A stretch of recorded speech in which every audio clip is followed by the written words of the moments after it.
Welcome to Mershman Seeds Cup of Joe. On this episode, hear Ben's advice on weather and planting conditions for wheat this fall. Lynn shares post-harvest tips, and we have more test plot results and see how Enlist E3 ranked among the competition.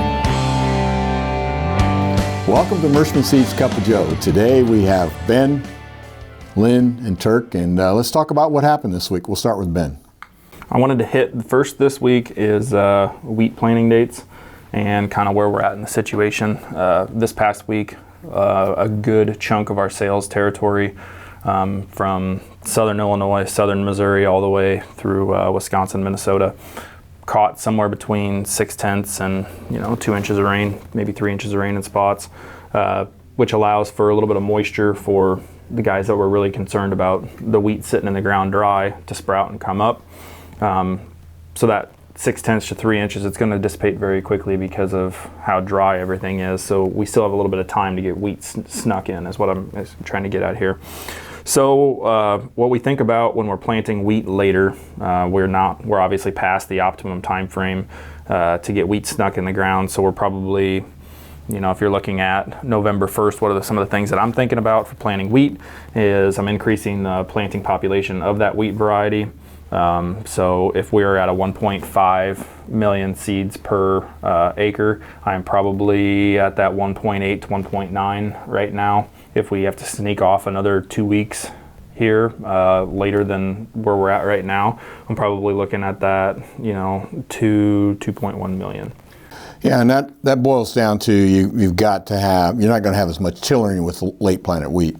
So you have to make up it with plants. It's very similar to planting soybeans late. You're just not going to have as much branching, so therefore you have more single stems, and therefore you got to put more population out there to make up for yield. And it's still plenty of time to plant wheat, but you got to increase that planting rate, and then you definitely want that last nitrogen right at green up in the spring to encourage tillering. So, and wheat just has to germinate in order to vernalize. And vernalize means it has to go through that period of cold conditions. It's about 50 days to get in order to double joint in the spring.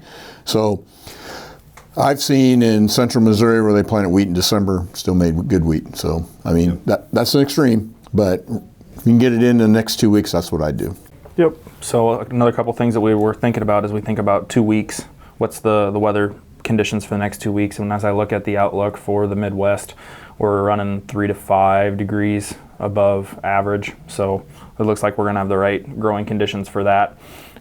Where I would typically promote 20 to 30 pounds of nitrogen for an October planted wheat crop, beginning to middle of October planted wheat crop, I'm pushing a little bit higher on the nitrogen rate for this spring so that you're definitely going to have it at your green up time for that plant to be available. So increase the nitrogen rate just a little bit and make sure that you have all your phosphate and potash on. Even though it's late like this, make sure that the phosphate gets worked in, because a lot of your main tiller production is set in the fall. So you want that plant ready to rock and roll with the correct amount of fertility set up, because it's just like kind of determining the rows around on corn at that V6 stage. You want that is what's happening in the wheat plant prior to the spring. So, I agree. Plenty of time to work on that. Another thing that I wanted to look at is on the 25th of October, the drought monitor was released, and we have, basically you can take the state of Iowa, split it in half. The west half of Iowa has been predominantly in drought in the last 3 years. I think the eastern half of Iowa, and there's some spots in Illinois that, could be walking into a very dry spring from the way it looks, a very early spring. And these are some of the things that I'm thinking about. How do we drought proof our crops? What are some of the things that we're looking at to make sure that we can set ourselves up for success? Turk's been doing this a lot longer than I have. Turk, what are some of the things that you're thinking about in getting ready for a dry spring? Well, obviously, get your fertilizer put on, get your lime taken care of. I mean, in dry conditions, that fertility is even more important than it is when you have plenty of moisture. But if you need to get any fall tillage done or ripping done or anything like that, I like to rip in dry conditions. You get maximum shatter with your equipment when you do that, and then Also, I like to make sure that it's kind of smoothed back off because I don't like doing anything in the spring when it comes to working dry soils, because if it's going to be dry next spring too, any tillage that you do next spring will lose moisture. So try and get it smoothed off enough that you don't have to do anything next spring. And then obviously when you're looking at variety selections, and whether it be corn or soybeans, you're going to look for something that maybe has a little bit more drought tolerance. Charcoal rot would be a great thing to look at too. Your ratings on that, on your soybeans in particular. Yep. But it doesn't look like it's going to be very difficult for us to get subsoil moisture reserves replaced before we freeze up. It's possible, but it's not likely. And so we're going to go into next spring in dry conditions now. Hopefully we get this weather pattern that we're in changes and we start getting some moisture. But again, the river levels are so low and there's no tile running anywhere. It's going to take a while. A couple of the other things I was thinking about is banding, getting that nutrient as close to the planter as possible, making sure your planter is in tip-top condition, making sure that all of your opening discs are brand new, because dry conditions have a tendency to wear metal out a lot quicker. Making sure that your closing system on the planter this winter is set up for what a dry condition could potentially look like, because there's different closing wheel setups for way too wet, way too dry.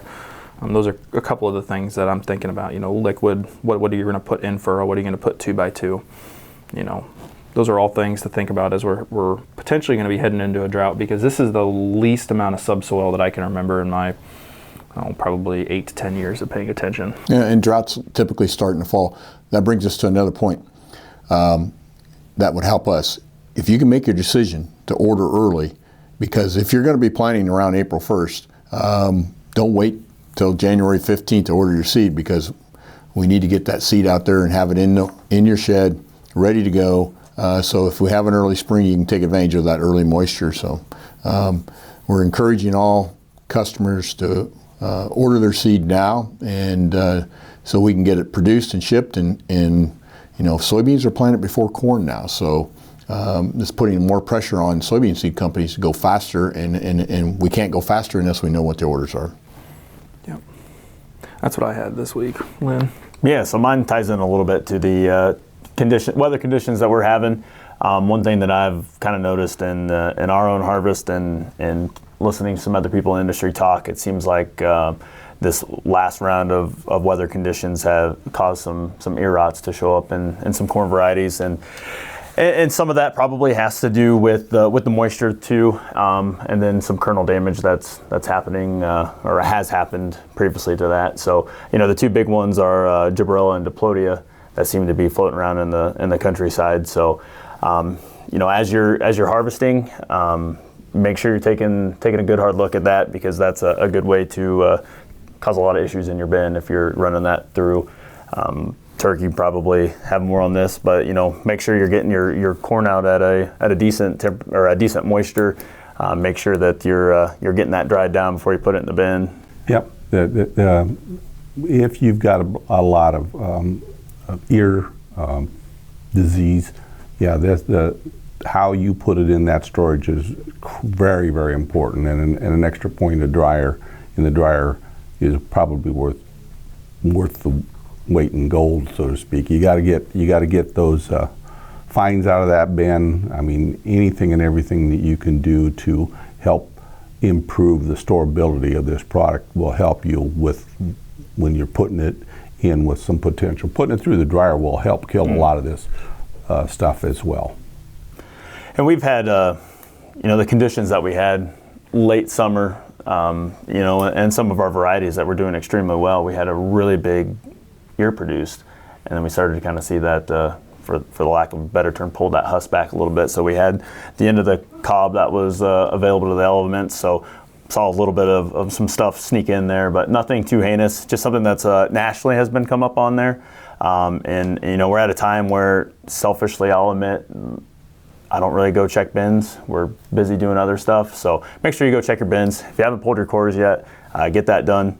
I know that got taken care of. Father-in-law did that, and it was just an instantaneous change in the. We have an app on the phone that just measures the CO2 production inside the bin. So once that was taken care of, everything seems to be humming quite nicely on that.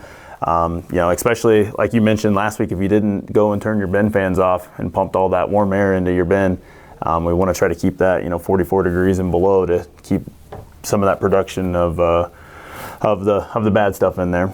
And then when we go into soybeans, right now we caught some rain. We were down to locally 8 to 9%, maybe even lower than that.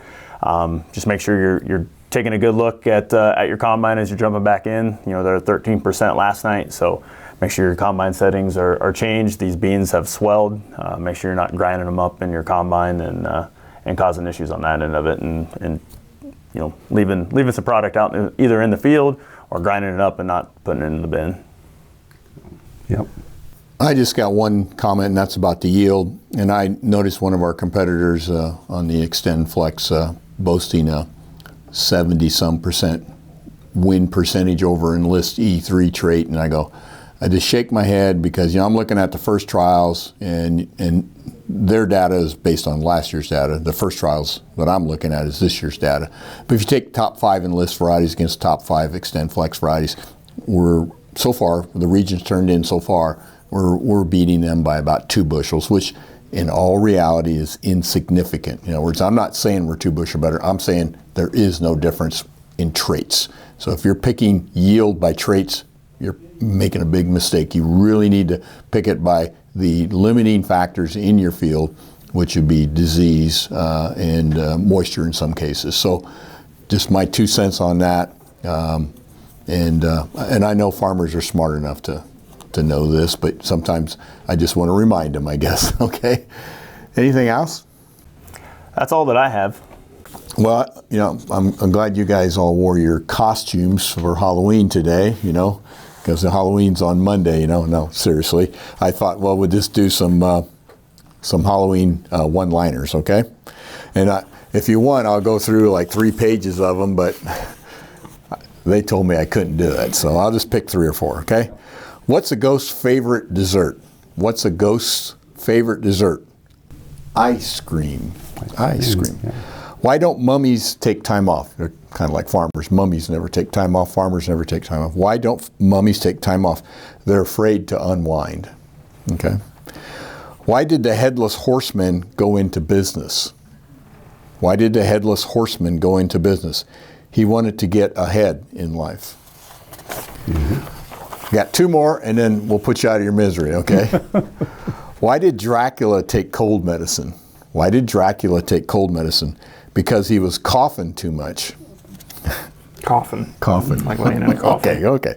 What's a skeleton's favorite song? A skeleton's favorite song. Bad to the bone. Bad to the bone. Okay, there you are. You don't want to sing that for us? No, I'm not going to sing it, but it's in my head. I know that. Well, thanks for watching today, and we hope your harvest is going well. We hope that you and your family are safe and healthy. We'll see you next week, and take care.